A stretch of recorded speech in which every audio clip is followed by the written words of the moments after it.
The stage lights of Ireland's Got Talent glow softly as the audience settles into their seats, unaware that they are about to witness a moment that will be remembered long after the season ends. A quiet murmur fills the hall when the host walks out and gestures toward the wings. From the side of the stage emerges a man who looks out of place among the glitter and confidence usually seen here. He walks slowly, his steps measured, shoulders slightly tense, but posture disciplined. His clothes are simple and worn, not torn, but clearly old, the kind chosen for practicality rather than style. His boots have seen many roads. He stops at the center of the stage and stands still, hands at his sides, eyes scanning the judges and the crowd with a mix of awe and fear. The host introduces him as a former army man from Cebu City in the Philippines. The audience applauds politely, but the judges are watching closely, sensing that this audition carries more weight than most.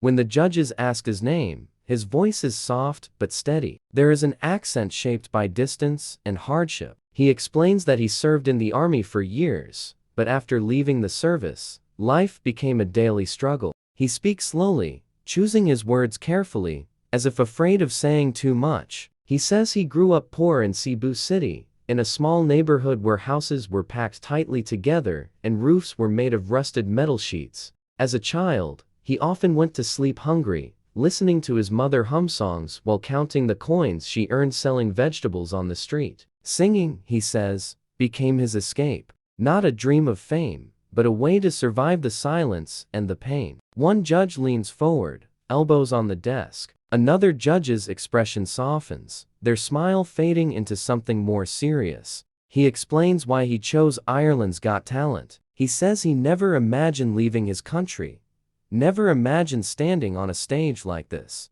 He says he is here because he promised his mother that one day his voice would carry their story beyond the narrow streets of Cebu City. As he speaks, his hands tremble slightly. The audience is quiet now, fully attentive. A judge asks what he will sing. He answers that it is an emotional cover, a song about loss, hope, and holding on when everything feels heavy. He takes a deep breath as the music begins, closing his eyes for a moment like a soldier preparing for a final march. The first note comes out gently, almost fragile. It is not perfect, not polished, but it is honest. His voice carries the weight of long nights and unspoken memories. The hall feels smaller, more intimate, as if everyone has been pulled into his world. He sings of longing and endurance, and with every line, his confidence grows. His voice becomes stronger, richer, filled with the quiet power that demands attention. The camera cuts to the judges. One of them places a hand over their mouth,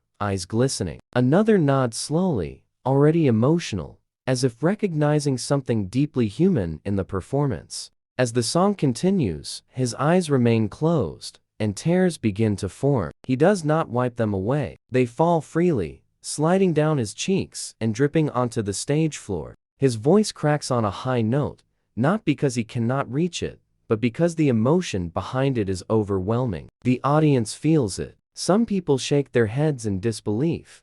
Others clasp their hands together. A judge wipes their eyes, trying to stay composed, but the tears keep coming. Another judge's face tightens as they fight their own emotions, their breathing visibly uneven. The chorus arrives, and he sings it as if it is the last thing he will ever say. The words pour out of him, carrying memories of army camps, long marches under the sun, and nights when singing quietly was the only comfort he had. The hall is completely silent except for his voice. No coughs, no whispers, just raw attention. When he reaches the final line, his voice drops to a whisper, then fades. The music stops. For a brief moment, there is nothing. Absolute silence. He opens his eyes slowly, looking down, sure of what comes next. Then the applause erupts. It is loud, immediate, and overwhelming. The audience rises to their feet as one, clapping and cheering with genuine emotion. One judge stands up instantly, applauding with tears streaming down their face.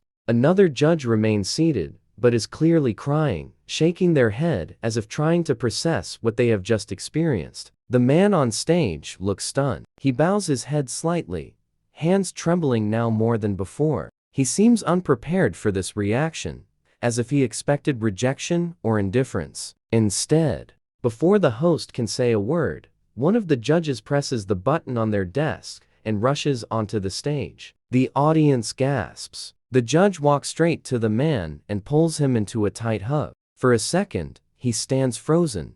Then his composure breaks completely. He begins to sob, his body shocky